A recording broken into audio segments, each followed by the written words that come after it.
Bapak Saleh Partaunan Daulay, Bapak kan wakil rakyat. Ya. Komisi 9 yang mengurusi ketenagakerjaan. Apakah DPR dikonsult dulu nggak oleh Menteri Tenaga Kerja sebelum mengeluarkan permen yang sangat pahit ini? Jadi kalau secara khusus untuk JHT baru bisa diambil setelah usia 56 tahun, ini tidak pernah disonding ke DPR. Tidak pernah? Tidak pernah.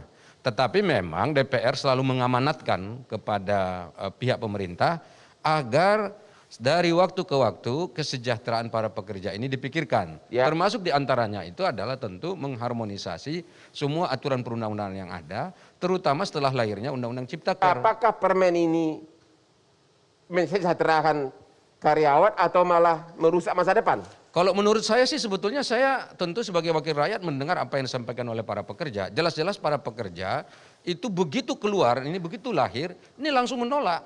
Awalnya sih ada orang mengatakan ini kan karena kurang sosialisasi. Mungkin para pekerjanya belum paham apa itu JKP. Nanti JKP bisa menggantikan JHT. Ya saya kira nggak begitu. Karena apa? Orang-orang seperti Said Iqbal dan juga teman-teman elit pengurus serikat pekerja lainnya itu sudah paham dan sudah hafal ini soal ketentuan ini. Begitu ini keluar mereka langsung respon kok ini.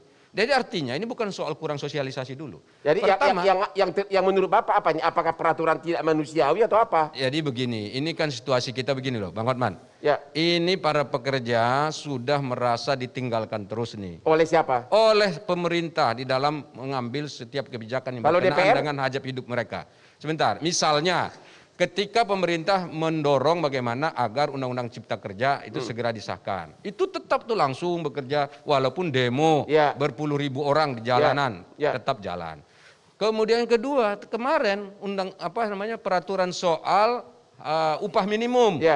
Itu para pekerja juga sudah menolak tetapi tetap jalan seperti itu. Lalu sekarang ada JHT, mereka ditinggalkan lagi. Emang kalau orang PHK dapat JKP bertahan berapa lama sih uangnya 6 bulan. 6 bulan. Cuma Itu pun 6 bulan, Pak. 45% dari total gaji terakhir, Iya, 3 cuma bulan 6 pertama, 25% nanti dari total gaji terakhir. Artinya menurut Bapak 32. Jadi begini. Itu nggak sebenarnya nggak fair untuk dipakai sebagai jaminan. Jadi gini loh, saya katakanlah ini ada JKP. Tapi kalau kita bandingkan coba sekarang ya. Saya PHK. Saya bekerja, Sipoltak ini, saya anggaplah saya Sipoltak. Saya baru bekerja 5 tahun. Berarti saya menabung JHT baru 5 tahun. Iya. Tabungan saya mungkin baru 2 juta. Ya. Dan kemudian saya kena PHK. Ketimbang saya ngambil JHT yang 2 juta. Mungkin lebih baik saya mendapatkan perlindungan dari JKP. Yang lebih baik dari itu ada. Ini kan tawaran nih. Yang lebih baik dari situ adalah JKP-nya dapat, JHT-nya boleh diambil. Iya. Kalau ya kan karena JHT kan punya dia. Bapak sebagai Begini loh, perwakilan rakyat saya kecewa sekali. Jadi saya juga kecewa sebetulnya dari tadi.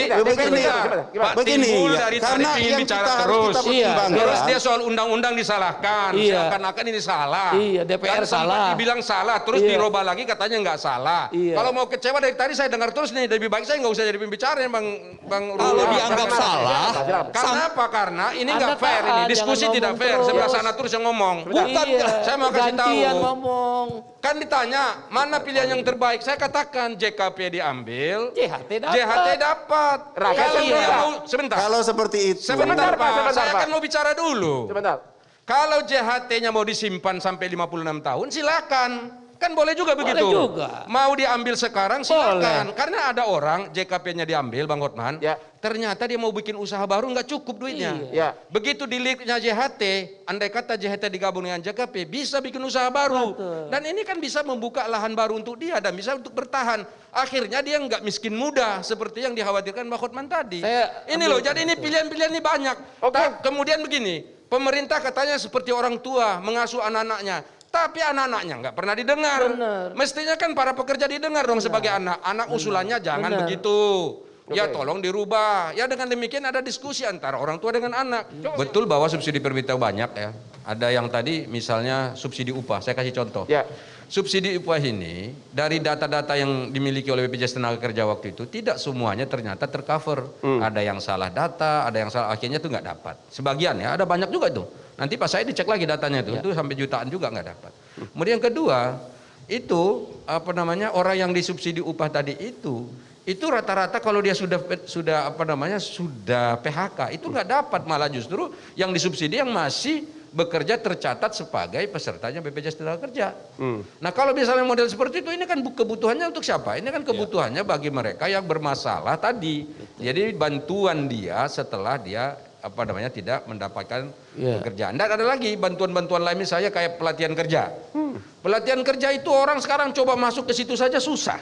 Banyak orang yang membutuhkan malah nggak dapat. Dan apalagi misalnya kalau kita lihat ini para pekerja ini jangan dilihat di Jakarta saja, jangan dilihat Surabaya. Teorinya indah gitu ya? Iya, lihat di daerah-daerah kecil sana yang katakan internetnya itu tidak secanggih yang ada di Jakarta. Mereka masuk ke situ aja agak susah. Kita kan juga mengawasi, ini kan tugas kita mengawasi dana BPJS. Jadi pertama ya, apa yang disampaikan oleh Pak Timbul tadi itu memang betul, ada investasi memang untuk surat berharga negara, benar. Nah, tetapi itu akhir periode BPJS yang lalu itu sampai dilaporin ke aparat penegak hukum. Karena ada temuan-temuan. Nah, jadi secara detail ya ada, pokoknya ada masalah lah di dalam laporan keuangan yang mereka di BPJS Tenagakerja. Saya detailnya nggak ikut, Bang Horman, karena saya memang nggak ikut mendeteksi soal penggunaan dan penyalahgunaan keuangannya. Itu satu, berarti kan ada masalah. Yang kedua, itu kan diinvestasikan dalam bentuk surat berharga yang berjangka waktu. Dan atas nama BPJS. Atas nama BPJS. Bukan atas nama Sipoltak. Bukan atas nama Sipoltak tadi. Sehingga uang Sipoltak nggak naik. Tapi kalau itu bisa dijawab karena itu memang ada virtual account masing-masing orang. Jadi nanti kenaikannya sesuai dengan virtual account itu. Tetapi bukan itu masalahnya. Ini kalau ras, Bang. Kalau misalnya ada PHK, rame-rame nih PHK.